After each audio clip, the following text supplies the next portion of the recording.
Hello సంజగ్రిలు, ఇవాళ మనము అలంపూర్ లో ఉన్న జోగులాంబ టెంపుల్ ని విజిట్ చేద్దాం. ఇది హైదరాబాద్ నుంచి 200 కిలోమీటర్స్ దూరంలో ఉంది. ఇది 18 శక్తి పీఠాల్లో 5వ శక్తి పీఠం.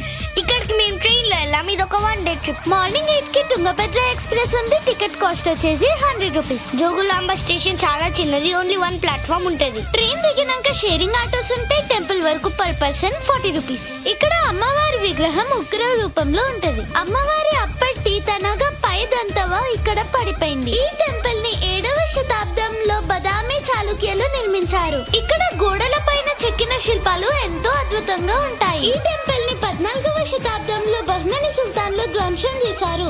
మళ్ళీ ఈ టెంపుల్ ని 2005లో పునర్నిర్మించారు. ఈ టెంపుల్ తుంగభద్ర నది తీరాన ఉంటది. ఇక్కడ జోగులాంబ అమ్మవారితో పాటు బాలబ్రహ్మేశ్వర స్వామి, శ్రీ పాటలేశ్వరుడు మరియు నవబ్రహ్మ ఆలయాలు ప్రత్యేక ఆకర్షణ. ఈ టెంపుల్ లో ఎక్కువ రష్ ఉండదు. ఏ టైం లో వెళ్ళినా కూడా 1 అవర్ లో అయితే దర్శనం చేసేసుకోవచ్చు. టెంపుల్ టైమింగ్స్ వచ్చేసి 7 AM to 8 PM, మధ్యాహ్నం 1 to 2 క్లోజ్ ఉంటది. ఇక్కడ నిత్య అన్నదానం కూడా ఉంటది. మధ్యాహ్నం 1 లోపు వెళ్ళాలి. ఇవే కాకుండా ఆర్కియాలజీ మ్యూజియం విజిట్ చేయొచ్చు. ఇంకా తుంగభద్ర నదిలో బోటింగ్ చేయొచ్చు. ఇవన్నీ కంప్లీట్ అయ్యాక జోగులాంబ స్టేషన్ కి 3 లోపు వచ్చేయండి. రిటర్న్ మళ్ళీ తుంగభద్ర ఎక్స్ప్రెస్ క్యాచ్ చేయండి. కాచిగూడ వచ్చేసరికి 8 PM అవుతుంది. Thank you friends.